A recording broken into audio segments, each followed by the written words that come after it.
Go on, touch it, see if he moves." That's what her father said, loud enough for half the crowd to hear. Entitled little girl, egged on by her parents, leaning over the rail to poke a royal guard like he was part of a street performance. The crowd watched. Some laughed, others shook their heads. Her parents didn't pull her back. They pulled out their phones. And when she reached for the guard's rifle, he'd had enough. He broke his silence and taught that family a lesson they'll never forget. Before we reveal what the guard did next, drop a comment telling us where in the world you're watching from. And make sure you're subscribed to the channel, because what happens next, you won't believe. The morning sun hit Buckingham Palace like a spotlight on history itself. By 10:30, the forecourt was already buzzing, with that particular energy you only get when hundreds of people gather to witness something that's been happening the exact same way for centuries. The cream-coloured stones seemed to glow. The black and gold gates caught the light like jewellery, and somewhere deep within the palace walls you could hear the distant echo of boots on marble, rhythmic, purposeful, eternal. Guardsman Oliver Trent had been standing at his post for 23 minutes, and he'd settled into that zone every guard knows, where your body becomes a statue, but your mind stays sharp as a blade. 6'2" in his socks, early 30s, with the kind of weathered face that suggested he'd earned his position through more than just looking good in red and black. What the tourists snapping photos couldn't know was that before the ceremonial postings, Oliver had done 3 tours with the parachute regiment. He'd stood watch in Afghan compounds where the wrong movement could trigger an IED. He'd maintained discipline during rocket attacks in Iraq, never abandoning his post until every civilian in his sector was evacuated. The stillness that looked decorative to holidaymakers was actually the byproduct of training, where moving at the wrong moment meant people died. But there was something else the crowd couldn't see. 6 months earlier, Oliver had been diagnosed with what the military doctors carefully called hypervigilance syndrome, a polite way of saying that 2 decades of active service had left him with reflexes that were sometimes too sharp for civilian life. A car backfiring could send him diving for cover. Unexpected touches could trigger responses that were swift, precise, and potentially dangerous. The ceremonial posting was supposed to be therapeutic, controlled environment, predictable routine, no real threats. It was working mostly. Oliver had learned to channel that hyper-awareness into the perfect discipline the tourists admired. But it also meant that when someone violated the boundaries of his space, every instinct, honed in combat zones, screamed at him to respond. The irony wasn't lost on him. Here he stood, a decorated veteran who'd saved lives under fire, being treated like a museum exhibit by people who'd never faced a moment of real danger in their privileged lives. His scarlet tunic was pressed so sharp you could cut paper on the creases. Every brass button down his chest caught the morning light like tiny mirrors. The bearskin hat, 18 inches of black fur that had seen more history than most buildings, cast his eyes in shadow. But behind that shadow was a man who missed nothing. Crowd pressed against the iron railings with the usual mix of reverence and curiosity.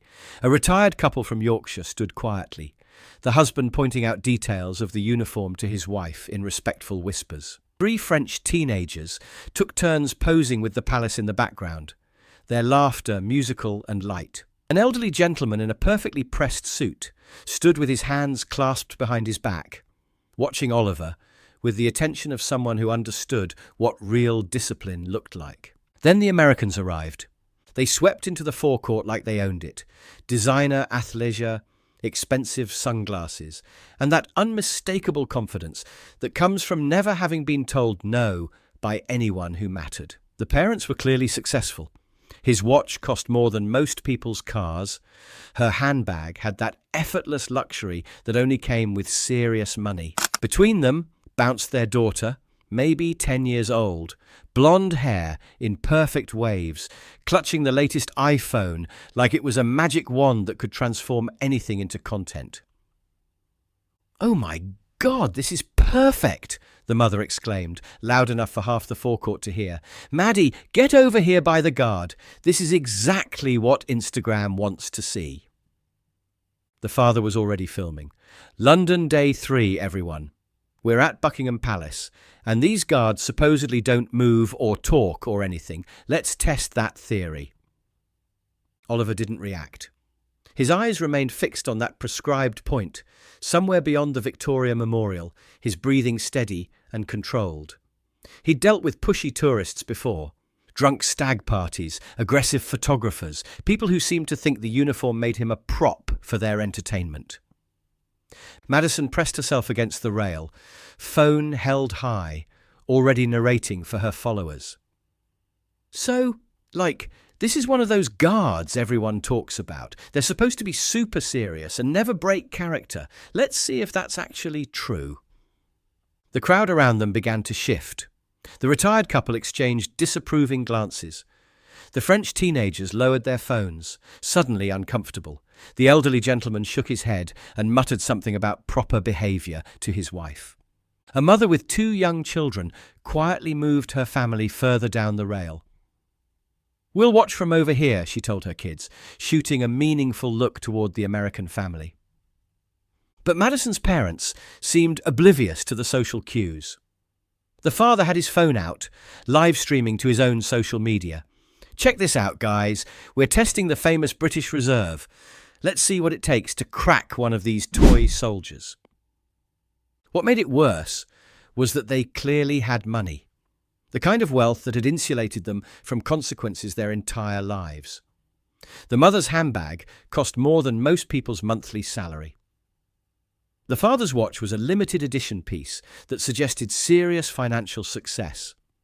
Even Madison's casual outfit, designer jeans, custom sneakers, a jacket that probably cost more than a week's groceries, screamed privilege. They were the kind of Americans who gave other Americans a bad reputation abroad. The kind who treated foreign countries like theme parks, built for their entertainment, assuming their money bought them the right to behave however they pleased. A group of American college students nearby looked mortified. One of them, a young woman with a backpack covered in travel patches, approached the rail and spoke quietly to Oliver, though she knew he couldn't respond. "Sir, please know we're not all like this. Some of us have respect." Madison was just getting started. She began making exaggerated faces at Oliver, puffing out her cheeks, crossing her eyes, sticking her tongue out in elaborate displays of silliness. Each pose was carefully angled so her phone could capture both her performance and his absolute stillness, like he was just part of the background. "Look at this," she called to her parents. "He literally doesn't care. It's like he's not even real." Her parents found this hilarious. The mother leaned into the frame to do her own mock salute, while the father's laughter echoed across the stone.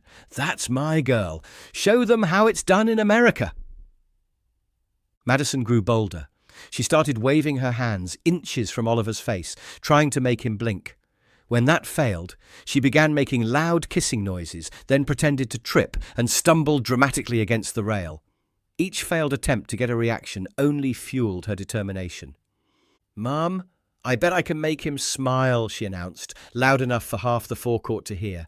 "Nobody can stay serious when I'm being funny." She began a running commentary for her phone.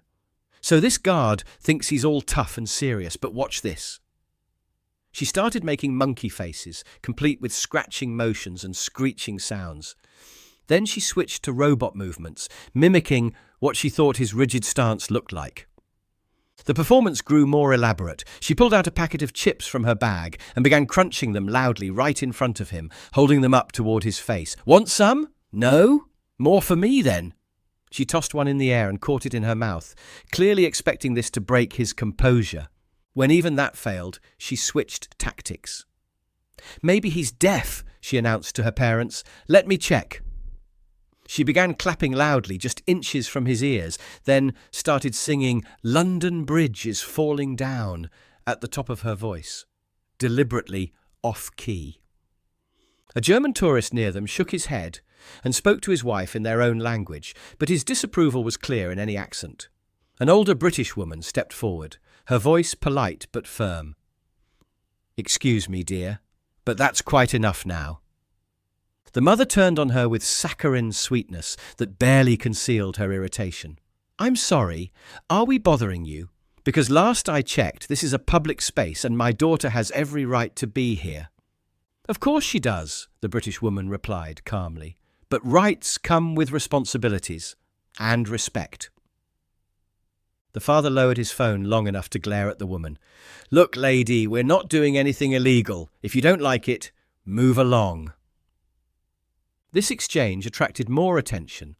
A small crowd was now watching the confrontation between the families as much as they were watching Madison's antics. The social dynamics were shifting.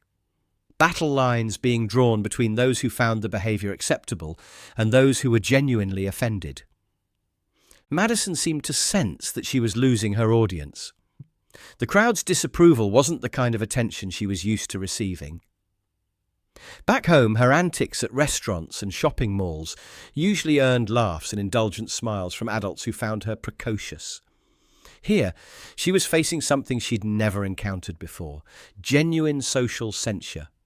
But instead of backing down, she doubled down. Fine. If nobody thinks I'm funny, maybe I need to try harder, she announced, pulling out her phone to start a new video. Watch this, everyone. I'm going to make him laugh if it's the last thing I do. She began jumping up and down in front of Oliver, arms flailing, making what she thought were hilarious faces. When that didn't work, she started doing what appeared to be some kind of interpretive dance, complete with dramatic swooping motions and exaggerated expressions. The veteran with the regimental tie had seen enough. That's a soldier, not a street performer, he called out sharply. Show some bloody respect. Make me, Madison shot back, the first hint of real defiance replacing her performative cheerfulness. Oliver felt every muscle in his body want to tense. But decades of training held him steady. He'd been jeered at by insurgents who genuinely wanted to kill him. A spoiled child with a phone didn't even register on that scale. What did register was the shifting mood of the crowd. The respectful murmur that usually characterized the forecourt was giving way to something sharper, more uncomfortable. People were starting to stare, not at him, but at the family, and not with amusement. A father with two young boys pulled them a step back and spoke quietly. You watch. You don't mock. These men deserve better than that. The boys nodded solemnly, their eyes returning to Oliver with renewed respect. A woman in her 60s approached the rail, her voice clear enough for those around her to hear. Some children need to learn that not everything in the world exists for their entertainment. Madison was oblivious to the growing disapproval. If anything, the attention seemed to energize her. She began mimicking Oliver's stunts. Feet planted wide, chin raised, lips pressed into a serious line. She pretended to hold an invisible rifle and hummed what she thought sounded like a military march, completely off-key. The mother clapped. Oh, that's perfect! You're so funny, baby! Near the edge of the crowd, a palace warden in a dark jacket had stopped his usual patrol. His eyes tracked the situation with the practiced attention of someone who'd seen minor incidents escalate into major problems. No direct breach yet, no hands crossing the barrier, no actual contact, but he could read the trajectory. Madison's performance was growing bolder by the minute. She leaned forward over the rail, peering up under the brim of Oliver's bearskin. Hello in there, can you even see me? The crowd's discomfort was becoming audible now. Someone muttered, "This is getting out of hand." Another voice added, "Where are the parents in all this?" The parents were right there, filming every second, and encouraging their daughter's behaviour like she was performing at a school talent show instead of disrespecting a soldier on duty. Oliver remained absolutely still, but his awareness had shifted into a different gear. Every guard was trained to recognise the escalation patterns of public disturbances. First came the testing, seeing what they could get away with. Then came the emboldening, when lack of immediate consequences was mistaken for permission. And finally came the crossing of lines that couldn't be uncrossed. He could feel Madison working her way towards that final stage. Her eyes had moved from his face to his uniform, studying the details with the focused attention of someone planning their next move. Behind him, Oliver heard the subtle shift in boot placement that meant another guard had noticed the disturbance. 2 posts down, Guardsman Peters had adjusted his stance almost imperceptibly, not breaking protocol, but positioning himself to respond if the situation escalated beyond what one man could handle. The palace security network was also taking notice. Through his earpiece, Oliver heard the quiet chatter of supervisors coordinating response protocols. "Monitor the situation at Post 7, came the crackling voice. "Family of American tourists causing disturbance. Do not intervene unless physical contact occurs." Physical contact. Oliver knew exactly what that meant. The hat, the uniform, the rifle, all were considered extensions of the crown itself. Touching any of them without permission wasn't just disrespectful. It was considered assault on a representative of the monarchy. The warden took a step closer, still not intervening. That wasn't how it worked, but positioning himself for when intervention became necessary. Meanwhile, the crowd was fracturing into clear camps. Those who found the display amusing were increasingly outnumbered by those who found it offensive. A teenager with a backpack muttered to his friend, "This is embarrassing. We're not all like this, right?" An American businessman in a navy suit looked mortified, clearly wanting to distance himself from his fellow countrymen. Near the back of the crowd, a woman in her 70s leaned on her walking stick and spoke to her companion. My husband served in the Coldstream Guards for 23 years. He'd be rolling in his grave watching this nonsense." Her friend nodded grimly. Some people have no idea what these men have sacrificed to stand where they're standing. But Madison was oblivious to the growing tension around her. She'd moved on from trying to make Oliver laugh to studying him like a puzzle she was determined to solve. Her eyes tracked from his face down to his chest, noting the perfect alignment of brass buttons, then lower to the polished leather belt, and finally to the rifle itself. Madison tilted her head, studying the tall black bearskin, with the calculating look children get when they're about to do something they know they shouldn't. The morning breeze lifted her hair as she reached up, her small hand rising toward the dark fur. "Madison, honey, maybe," a voice started from the crowd. It was the American businessman, finally finding the courage to speak up. "Mind your own business," the father snapped back, not even looking away from his phone screen. "She's not hurting anyone." But others in the crowd weren't as easily dismissed. "Actually, sir," came a crisp voice from behind them, "she's about to hurt herself." The speaker was a man in his 50s, wearing a regimental tie, clearly a veteran himself. Those guards are trained soldiers, not theme park attractions.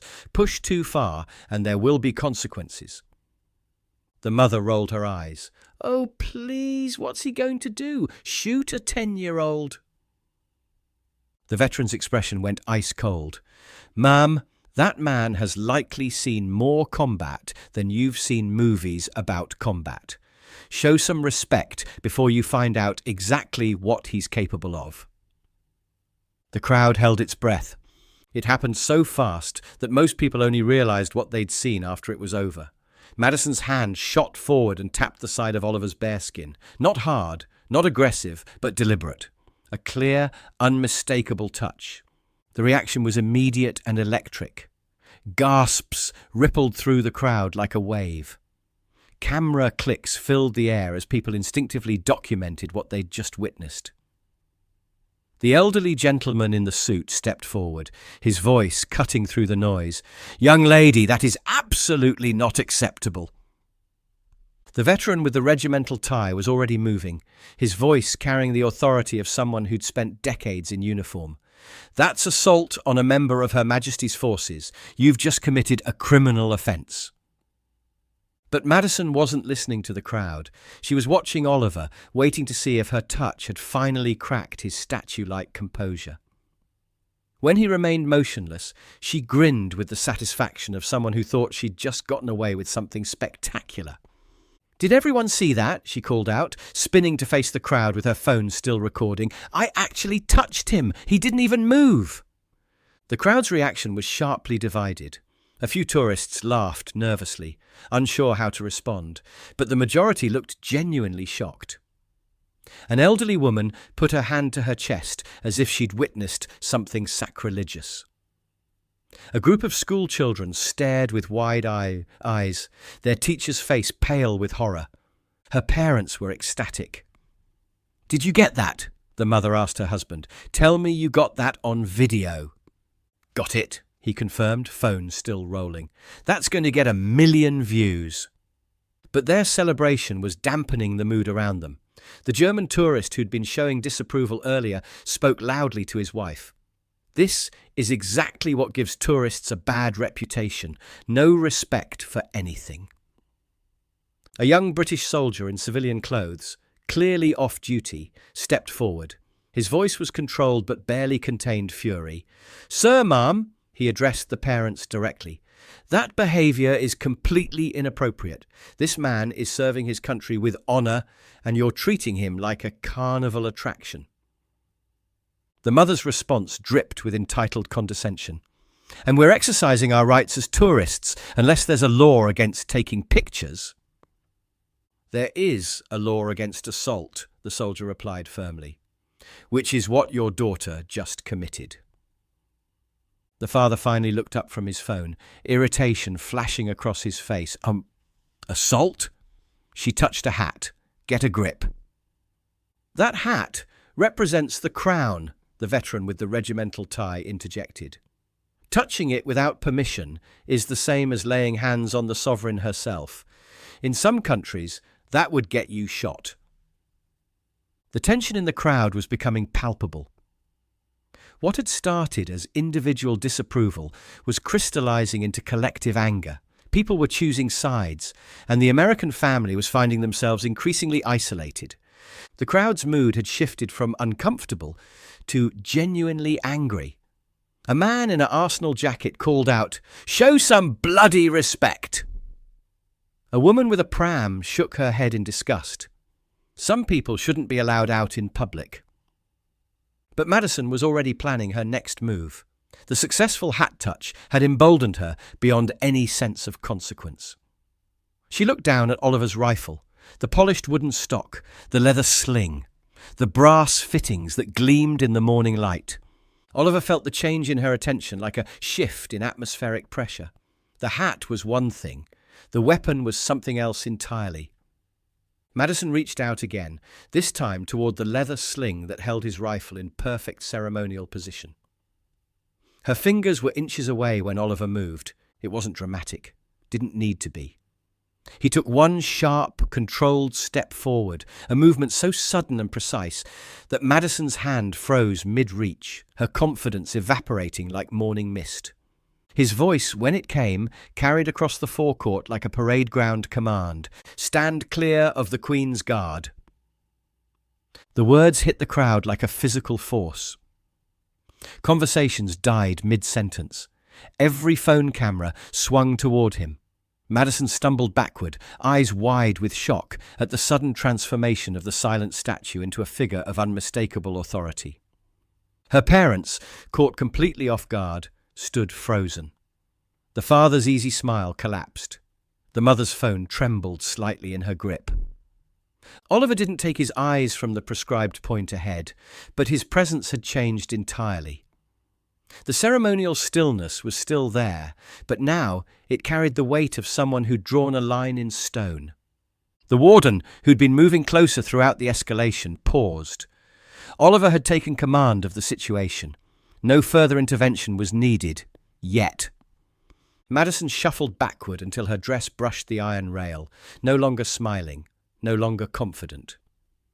For the first time that morning, she looked like what she was, a child who'd pushed too far, and suddenly realized there were consequences in the world. The crowd had gone completely quiet, except for the distant sound of traffic on the Mall. All eyes were locked on the red figure, who had barely moved but completely transformed the atmosphere. Oliver made one more adjustment, a half step to his left that placed his body squarely between Madison and the rifle. The movement was controlled, professional, and absolutely final. His voice followed, steady, but edged with unmistakable authority. Physical contact with a guard is not permitted. Step away from the barrier. The father tried to salvage the situation with a nervous laugh. "Hey, come on, she's just a kid. She didn't mean anything by it." Oliver's response was measured, but it carried the weight of centuries of military tradition. "This is not entertainment. Respect the uniform." The words hit like a judgment. Around them, murmurs of approval rippled through the crowd. The elderly gentleman nodded firmly. The woman with the pram said, "About bloody time." Even the French teenagers were nodding in agreement. The off-duty soldier, who'd tried to intervene earlier, gave Oliver the slightest nod of professional respect. A group of school children who'd been watching the entire scene burst into spontaneous applause until their teacher quickly hushed them. The American college students who'd been mortified by their countrymen's behaviour approached the rail. The young woman with the travel patches spoke quietly but clearly. "Sir, we want you to know that not all Americans behave this way. Thank you for your service." Madison's lower lip trembled, but when her mother tugged her arm, she didn't resist. She took 2 steps back, then 2 more, until she was safely behind the proper line. For the first time that morning, she looked like what she was, a child who'd pushed too far and suddenly realized there were consequences in the world. The mother's face had gone tight with embarrassment, disguised as indignation, but she said nothing. The father pocketed his phone without another word. You could see them both calculating whether this footage would actually get the positive attention they'd been hoping for, or whether they'd just recorded their own humiliation. But the crowd wasn't ready to let them slink away quietly. The veteran with the regimental tie stepped forward, his voice carrying across the forecourt. That guard just showed more restraint and professionalism than most people manage in a lifetime. He could have arrested your daughter. He could have had security remove your entire family. Instead, he gave her a lesson in respect. A spontaneous round of applause began, slow at first, then building as more people joined in. They weren't just clapping for Oliver's handling of the situation. They were expressing their approval of boundaries being enforced, of consequence finally meeting privilege. The German tourist, who'd been vocal about his disapproval throughout the incident, called out, "Well done! This is how it should be." The French teenagers, who'd been quietly filming the entire exchange, lowered their phones and added their own applause. The palace warden resumed his patrol, satisfied that order had been restored. As he passed Oliver's post, he gave the slightest nod, a gesture of professional acknowledgement that only another guardian would recognise. Word of the incident spread quickly through the crowd. Tourists who'd missed the confrontation were being filled in by those who'd witnessed it. "Some American girl touched his hat and tried to grab his rifle," someone explained. He shut it down immediately. The story would be told and retold, growing slightly with each iteration, but the core truth remaining the same. Respect had been demanded and given. Within minutes, the story was spreading beyond the forecourt. Several tourists had been live streaming the incident, and clips were already appearing on social media with captions like "Entitled American tourists get schooled by British Guard" and "This is what happens when privilege meets discipline." The American family found themselves the subject of not admiration, but ridicule. Comments poured in from viewers around the world, most of them unflattering. #Trump respect the Guard began trending within hours. Meanwhile, Oliver's response was being praised as a masterclass in measured authority. Military forums lit up with discussions about his perfect balance of restraint and decisiveness. "This is how you handle civilian interference," wrote one retired sergeant. "Maximum authority, minimum force." The incident would become a case study in military academies about proper escalation protocols and the importance of maintaining dignity under provocation. Oliver took one measured step back into his original position. Rifle angled precisely as it had been. Boots aligned, shoulders square. To anyone arriving now, nothing had happened at all. But for those who'd witnessed it, the moment was carved in memory. Authority exercised without bluster, respect restored without violence. The breeze picked up, carrying the sound of distant marching bands preparing for the noon ceremony. The crowd began to murmur again, but differently now, with the quiet respect that should have been there all along. And the space between the guard and the rail was once again exactly what it was meant to be. Sacred ground that demanded reverence, watched over by men who'd earned the right to stand there through service, sacrifice, and an unshakable commitment to duty. Madison spent the rest of their visit standing quietly behind her parents, phone forgotten, watching Oliver with the wide-eyed attention of someone who'd just learned that some lines couldn't be crossed without consequences. The lesson would stay with her far longer than any vacation photo. Because sometimes the most important education happens when you discover that respect isn't negotiable, and that there are still people in the world who'll enforce that truth when it matters most. What did you think of how the guard handled this situation? Do you believe the parents should have faced consequences for allowing their child to disrespect a soldier on duty? Drop your thoughts in the comments below. We read every single one, and your insights help shape the stories we tell next. If this reminded you that some traditions deserve respect, hit that like button and subscribe for more stories about the quiet heroes who guard what matters most. Share this with anyone who needs a reminder that respect isn't optional, especially when you're standing on ground where history is still being made. More stories about duty, honour, and the price of crossing the wrong lines are waiting right there on your screen.